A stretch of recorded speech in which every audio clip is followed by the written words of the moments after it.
Machines don't care. They have no gut reaction. Do you understand that? The machine doesn't say, oh, you just lost your son. Oh, no, how horrible. Machines don't give a shit. They have no gut reaction. This is human. So, I want to tell you this about machines.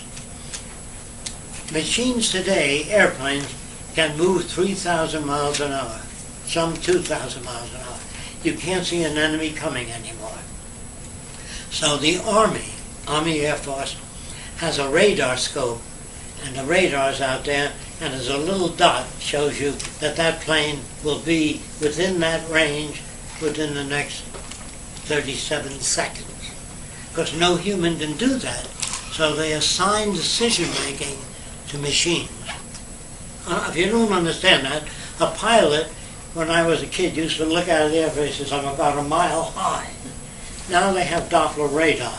It bounces off the ground and says you're 5,325 feet off the ground. No human can do that. It's not a machine takeover. The machines are being assigned decision-making. So everybody doesn't understand that. Now, when you can handle 1,000 trillion bits of information per second, and no humans can do that, we will have multiple computerized systems. Not one, but 6 separate circuits. So if one fails, the others take over. So you'd say, yeah, but I still feel uncomfortable with machines running the world. Those of you that remember when humans used to operate elevators, women used to turn a crank. They never quite got to the floor. They had to work it up and back. Is there anybody who remembers that? Today you press 17 51. And it stops right there. Today you get in an elevator and it says 17th floor, shopping, wherever the hell it is. It tells you all about it. Now if somebody cut the cable of an elevator today, the brakes go on right away on the side, so it doesn't go plunging down. So people don't know what machines can do today. They have no idea. If a person says, there's too many machines in the world, I'm coming to your house tomorrow, pick up the washing machine, your television set, your radio. No, you're not. They don't even know they depend on that. If you turned off Boulder Dam, all the food would spoil between LA and San Francisco.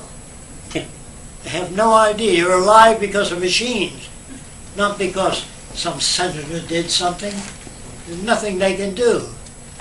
So we are really on the backs of probably no more than 50 people that made all these wonderful things. So the public doesn't participate.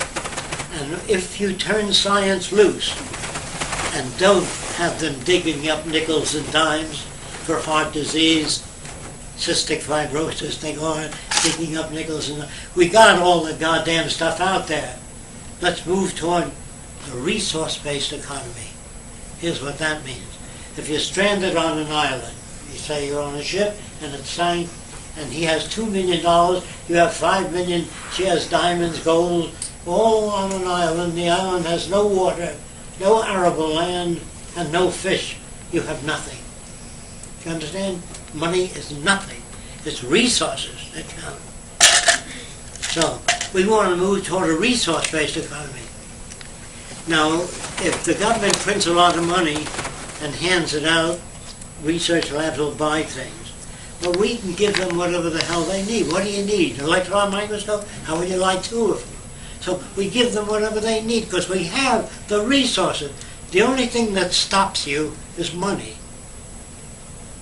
I don't know how many of you drive the kind of car you want to drive or what you can afford. How many of us live in the kind of house we want to live in or what we can afford. So here you have to watch your nickels and dimes. We can house everyone, build hospitals all over the world. What we need to do is build a global society. So I said to myself when I was 21 and 22, all your ideals sound good, John, but how do you know you can change people? You know, how do you know it'll work? And I learned that at the aircraft company. When we built an airplane, we figured it would hold so much weight. And then when it got through, I never saw it except as a kid. They pile sandbags on the airplane until it breaks.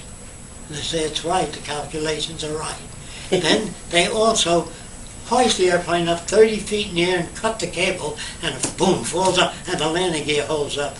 That's a wonderful way of doing things. Check it out.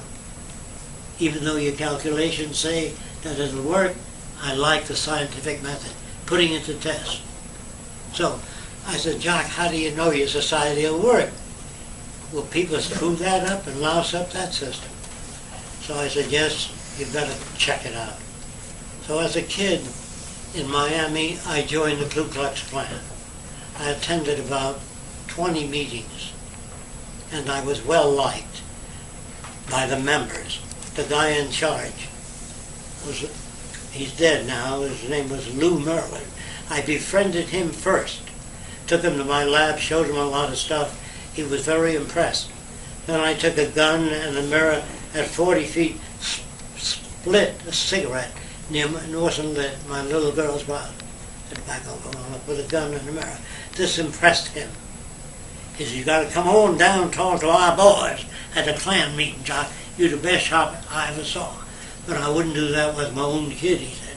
You never know. Well, I didn't do that, really. I took a razor blade and cut the cigarette, put a hairpin in it, and thought my daughter had a roll of lip. That hairpin blew tobacco all over the place, and he was impressed. It was my job to impress him. Okay? Nobody knew this, and I used the same language here. Goddamn niggers are taking over. The Jews control everything. The goddamn wops brought the mafia, everything. And I got in well with Lou. Now, once I was in, I had to turn it around. So I said to Lou, you can just look at a person and tell us this guy's not a thinking man. This man's a thinking. This man's a good man. This man's a bad man. I said, Lou, will you teach us how to do that? He says, Jock, I don't think I can teach you anything. I said, well, you sure can. You just look at a person, tell us all about him. I said, when can I start learning? He said, well, come on down next Klan meeting, I'll teach you how to do that. Well, he was into phrenology also. You know what that is? Bumps on the head. The hairline low, high forehead, intelligent. All the old bullshit. There is a washroom in the corners if you want to use it. Anyway, Lou said, do whatever you have to do. So I brought a projector down and I projected a character on the screen. Lou, tell us all about this guy. And he said he looks like a God-fearing man, a war veteran. He was projecting his own values into this guy. And then he said he looked like a family man. I'd say a good American. Is there anything you want to add? He said, no. I got this picture from the post office. It's wanted by the FBI for subversive action against the United States. I pulled the tab out and I came up. It wasn't me. It just, so they were laughing at Lou now. Never happened before. He always would yak about a lot of things and they'd all shake their head. This time they're laughing at Lou. So I said, you guys shut up. Lou is better at people. So he loused up this time. Give him a chance. We all louse up once in a while. You have to defend them. See, it's called strategy or human engineering. People are not reasonable, which I'll prove to you later on. Anyway, what happened is I then ran a record, just a photograph record of a guy talking. And I said, Lou, what can you tell? He's a smart guy from England. There was a guy in a heavy English accent talking about aeronautics. And Lou was telling me, I see a skinny Englishman with eyeglasses and a bald head. And he was projecting his own values. And then the image comes on 15 minutes later. It's a black guy raised in England. Goddamn nigger, talk like a nigger. This is Lou's reaction. I said, that nigger Lou, I have to use that language, was brought up in England. And he went to college. And he studied aeronautics. He says, you mean to say niggers act like niggers because I brought up in a nigger environment? I said, that's right, Lou. If I took you, your son, and brought him up in France,